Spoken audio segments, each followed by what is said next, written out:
Hello ಮುದ್ದು ಪುಟಾಣಿಗಳೇ, ನಾನಿವತ್ತು ನಿಮ್ಗೆ ಅನು ಮತ್ತು ಪುಟ್ಟ ಯೂನಿಕಾರ್ನ್ ಕತೆ ಹೇಳ್ತೀನಿ. ಒಂದೂರಲ್ಲಿ ದೊಡ್ಡ ಕಾಡಿತ್ತು. ಕಾಡಲ್ಲಿ ಒಂದು ಪುಟ್ಟ ಹಳ್ಳಿ ಇತ್ತು. ಹಳ್ಳಿ ನೋಡಕ್ ತುಂಬಾ ಚೆನ್ನಾಗಿತ್ತು. ಆ ಹಳ್ಳಿಲಿ ಅನು ಅಂತ ಒಂದು ಪುಟ್ಟ ಹುಡುಗಿ ಇದ್ಲು. ಅನು ನೋಡಕ್ ತಿಂತಾರನೆ ಮುದ್ದಾಗಿದ್ಲು. ಅನುಗೆ ಹೂಗಳಂದ್ರೆ ತುಂಬಾ ಇಷ್ಟ. ಅದಕ್ಕೆ ಅವಳು ಅವ್ರ ಮನೆ ಹತ್ರ ಇದ್ದಿದ್ದ ಕಾಡ್ಗೆ ದಿನ ಒಂದು ಬುಟ್ಟಿ ಇಟ್ಕೊಂಡು ಹೂಗಳನ್ನ ಕಿತ್ಕೊಂಡು ಬರ್ತಾ ಇದ್ಲು. ಹೀಗೆ ಅನು ಒಂದಿನ ಹೂಗಳನ್ನ ಕಿತ್ಕೊಬರೋಣ ಅಂತ ಅವಳು ಬುಟ್ಟಿ ಹಿಡ್ಕೊಂಡು ಕಾಡಿಗೆ ಹೊರಟ್ಲು. ಕಾಡಿಗೆ ಹೋಗ್ತಾ ಹೋಗ್ತಾ ಅವಳಿಗೆ ಇಷ್ಟ ಆಗಿರೋ ಹಾಡುಗಳನ್ನೆಲ್ಲ ಹೇಳ್ಕೊಂಡು ಹೋಗ್ತಾ ಇದ್ಲು. ಅವಳಿಗೆ ಕಾಡು ಹೇಗೆ ಕಾಣಿಸ್ತಿತ್ತು ಅಂದ್ರೆ ದೊಡ್ಡ ದೊಡ್ಡ ಮರಗಳು, ಮರದ ಮಧ್ಯೆ ಸೂರ್ಯನ ಬೆಳಕು, ಇದ್ರ ಮಧ್ಯೆ ಪಕ್ಷಿಗಳು ಚೂ ಚೂ ಅಂತ ಇದ್ವು, ಚಿಟ್ಟೆಗಳು ಹಾರಾಡ್ತಾ ಇದ್ವು. ಅವಳಿಗಂತೂ ಕಾಡು ಏನೋ ಒಂದು ಮ್ಯಾಜಿಕ್ ಮಾಡೋ ತರ ಕಾಣಿಸ್ತಾ ಇತ್ತು.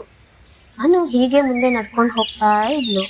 ಆಗ ಅವಳಿಗೇನೋ ಸದ್ದು ಕೇಳಿಸ್ತು. ಆದ್ರೆ ಅವಳು ಈ ಸದ್ದು ಎಲ್ಲೂ ಕೇಳಿರ್ಲಿಲ್ಲ ಮುಂಚೆ. ಅವಳಂತೂ ಕುತೂಹಲದಿಂದ ಏನಿರ್ಬೋದು ನೋಡೋಣ, ಯಾರೋ ಇದ್ದಾರೆ ಇಲ್ಲಿ ಅಂತ ಮುಂದೆ ನಡೀತಾಳೆ. ಏನ್ ಸದ್ದಿರ್ಬೋದು ಅಂತ ನೋಡೋಣ ಅಂತ ಮುಂದೆ ಹೋದ ಅನುಗೆ ಹಸಿರು ಹುಲ್ಲದ ಮೇಲೆ ಮುದ್ದಾಗಿರೋ ಬೇಬಿ ಯೂನಿಕಾರ್ನ್ ಮಲಗಿರೋದು ಕಾಣಿಸುತ್ತೆ. ಅದ್ ಮಾತ್ರ ನೋಡಕ್ ಎಷ್ಟು ಮುದ್ದಾಗಿತ್ತು ಅಂದ್ರೆ ನಕ್ಷತ್ರ ರೀತಿ ಬೆಳ್ಳಿಗೆ ಹೊಳಿತಾ ಇತ್ತು. ಆದ್ರೆ ಅದ್ರ ಕಣ್ಣಲ್ಲಿ ಯಾಕೋ ಕಣ್ಣೀರ್ ತುಂಬಿತ್ತು. ಯಾಕೆ ಅಳ್ತಾ ಇದೆ ಯೂನಿಕಾರ್ನ್ ಅಂತ ಅದ್ರ ಹತ್ರ ಹೋಗಿ ಮಂಡಿ ಊರಿ ಕುತ್ಕೊಂಡು ನೋಡ್ತಾಳೆ. ಅದ್ರ ಕಾಲಿಗೆ ಏಟಾಗಿರುತ್ತೆ. ಪಾಪ ಅಲ್ವಾ ಅಂತ ಅವಳು ಕೈನ ಮುಂದೆ ಚಾಚ್ತಾಳೆ. ಆದ್ರೂ ಯೂನಿಕಾರ್ನ್ ಸ್ವಲ್ಪ ಹೆದರ್ಕೊಳ್ಳುತ್ತೆ ಫಸ್ಟ್. ಆಮೇಲೆ ಇವ್ರೇನೋ ಹೆಲ್ಪ್ ಮಾಡ್ಬೋದು ಅಂತ ಅದು ಸುಮ್ಮನೆ ಆಗುತ್ತೆ. ಅನು ಬೇಗನೆ ಸುತ್ತ ಎಲ್ಲ ಹುಡುಕ್ತಾಳೆ. ಅವಳು ಗೊತ್ತಿರೋ ಕೆಲವೊಂದು ಎಲೆಗಳನ್ನ ಕಿತ್ಕೊಂಡು ಬಂದು ಅದನ್ನ ಕೈಯಿಂದ ಪುಡಿ ಮಾಡ್ತಾಳೆ. ಪುಡಿ ಮಾಡಿ ಯೂನಿಕಾರ್ನ್ ಕಾಲಿಗೆ ಗಾಯ ಆಗಿರುತ್ತಲ್ಲ ಅಲ್ಲಿಗೆ ಕಟ್ತಾಳೆ. ಹಾಗೆ ಹೇಳ್ತಾಳೆ, ಇರು ಈ ಸೊಪ್ಪು ನಿಮ್ಮ ಗಾಯನ ವಾಸಿ ಮಾಡುತ್ತೆ ಅಂತ ಹೇಳ್ತಾಳೆ. ಅದಕ್ಕೆ ಯೂನಿಕಾರ್ನ್ ಕಣ್ಮಿಟಕ್ಸಿ ಧನ್ಯವಾದ ಹೇಳೋ ರೀತಿ ಖುಷಿ ಪಡುತ್ತೆ. ಅನು ಹಾಗೆ ಅವಳು ಬುಟ್ಟಿನಲ್ಲಿ ಯಾವಾಗಲೂ ಒಂದು ಸಣ್ಣ ಮಣ್ಣಿನ ಪಾತ್ರೆ ನೀರಿಟ್ಕೊಂಡು ತಗೊಬರ್ತಾ ಇರ್ತಾಳೆ. ಅದನ್ನ ತಂದು ಯೂನಿಕಾರ್ನ್ಗೆ ಕುಡಿಸ್ತಾಳೆ. ಈಗ ಯೂನಿಕಾರ್ನ್ಗೆ ಸ್ವಲ್ಪ ಸಮಾಧಾನ ಆಗುತ್ತೆ. ಅವತ್ತಿಂದ ಅನು ಪ್ರತಿದಿನ ಮಧ್ಯಾಹ್ನ ಯೂನಿಕಾರ್ನ್ ನೋಡೋಕ್ಕೋಸ್ಕರ ಕಾಡಿಗೆ ಬರ್ತಾ ಇದ್ಲು. ಕಾಡಿಗೆ ಬರ್ತಾ ಹಾಗೇನು ಸುಮ್ಮನೆ ಬರಲಿಲ್ಲ ಅವಳು. ಹೂಗಳು ತಂದು ಕೊಡೋದು, ನೀರು ಕೊಡೋದು, ಕೆಲವೊಂದ್ಸರಿ ಅಂತೂ ಹಣ್ಣುಗಳನ್ನೆಲ್ಲ ತಂದು ಯೂನಿಕಾರ್ನ್ಗೆ ಕೊಡ್ತಾ ಇದ್ಲು.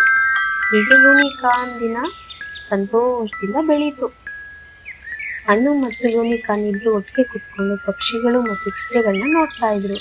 ಕೆಲವೊಂದ್ಸರಿ ಇಬ್ರು ಆಟ ಆಡ್ತಾ ಇದ್ರು, ಇಲ್ಲ ಅಂದ್ರೆ ಆಕಾಶದಲ್ಲಿರೋ ಮೋಡಗಳನ್ನ ನೋಡ್ತಾ ಇದ್ರು.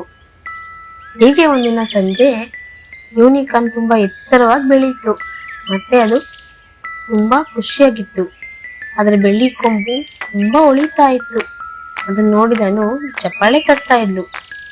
ಆಕಾಶದಲ್ಲಿ ನಕ್ಷತ್ರಗಳು ಹೊಳಿತಾ ಇದ್ರೆ ಯೂನಿಕಾರ್ನ್ ಕೊಂಬಲ್ಲೂ ಕೂಡ ನಕ್ಷತ್ರ ಮಿನುಗೋ ರೀತಿ ಫಳಫಳ ಅಂತ ಹೊಳಿತಾ ಇತ್ತು. ಅದು ಅನುಗೋಸ್ಕರ ಬಣ್ಣ ಬಣ್ಣದ ಹೂಗಳ ಮ್ಯಾಜಿಕ್ ಫ್ಲವರ್ಸ್ ನೀಡುತ್ತೆ. ಇದನ್ನ ನೋಡಿ ಅನು ತುಂಬಾ ಖುಷಿ ಪಡ್ತಾಳೆ. ಹೀಗೆ ಒಂದಿನ ಸಂಜೆ ಯೂನಿಕಾರ್ನ್ ಹೋಗಿ ತನ್ನ ಬೆನ್ ಮೇಲೆ ಹತ್ತಕ್ಕೆ ಹೇಳುತ್ತೆ. ಇನ್ನು ಆಶ್ಚರ್ಯದಿಂದ ಅದ್ರ ಬೆನ್ ಮೇಲೆ ಹತ್ತಿ ಕುತ್ಕೊತಾಳೆ. ಯೂನಿಕಾರ್ನ್ ಅನ್ನ ತನ್ನ ಬೆನ್ ಮೇಲೆ ಕೂರಿಸ್ಕೊಂಡು ಕಾಡೆಲ್ಲ ಸುತ್ತಾಡ್ಸುತ್ತೆ. ಅವ್ರು ಹೋಗ್ತಾ ಇದೆ, ಅವ್ರ ಹಿಂದೆನೆ ಮಿಂಚುಗುಳುಗಳು ಹೋಗ್ತಾ ಇರುತ್ತೆ. ಇದನ್ನ ನೋಡಿ ಅನು ತುಂಬಾ ಖುಷಿ ಪಡ್ತಾಳೆ. ಯೂನಿಕಾರ್ನ್ ಅನ್ನ ಕರ್ಕೊಂಡು ಆಕಾಶಕ್ಕೆ ಹಾರುತ್ತೆ. ಮರಗಳನ್ನ ದಾಟಿ, ಮೋಡಗಳನ್ನ ದಾಟಿ, ನಕ್ಷತ್ರಗಳಿರೋ ಆಕಾಶಕ್ಕೆ ಕರ್ಕೊಂಡು ಹೋಗುತ್ತೆ. ಅವ್ರು ಹೋಗ್ತಾ ಇದ್ರೆ ಅವ್ರು ಹೋಗಿದ್ದ ದಾರಿ ಮ್ಯಾಜಿಕ್ ನ ರೀತಿ ಹೊಳಿತಾ ಇರುತ್ತೆ. ಈಗ ಯೂನಿಕಾರ್ನ್ ಅನು ಕೊಟ್ಟ ಮ್ಯಾಜಿಕಲ್ ಗಿಫ್ಟ್ ಆಗಿತ್ತು. ಅನುಗಂತೂ ತುಂಬಾ ಖುಷಿ ಆಯ್ತು ಇದರಿಂದ. ಕೊನೆಗೆ ಯೂನಿಕಾರ್ನ್ ಆಕಾಶದಿಂದ ಅನುನ ಕಾಡಿನ ಅಂಚಿನಲ್ಲಿ ಕೆಳಗಡೆ ಇಳಿಸುತ್ತೆ. ಆಗ ಅನು ಯೂನಿಕಾರ್ನ್ ಕುತ್ತಿಗೆಯನ್ನ ಪ್ರೀತಿಯಿಂದ ಕೂತ್ಕೊಂಡು ನೀನು ನನ್ನ ನಿಜವಾದ ಸ್ನೇಹಿತೆ ಅಂತ ಹೇಳ್ತಾಳೆ. ಮಕ್ಕಳೇ, ಇದರ ನೀತಿ ಕಥೆ ಏನು ಅಂತ ಹೇಳಿದ್ರೆ, ನಾವು ಕರುಣೆಯಿಂದ ಇದ್ರೆ ಯಾವ ಮ್ಯಾಜಿಕ್ ಕೂಡ ನಮ್ಮನ್ನ ಹಿಂಬಾಲಿಸಿ ಬರುತ್ತೆ.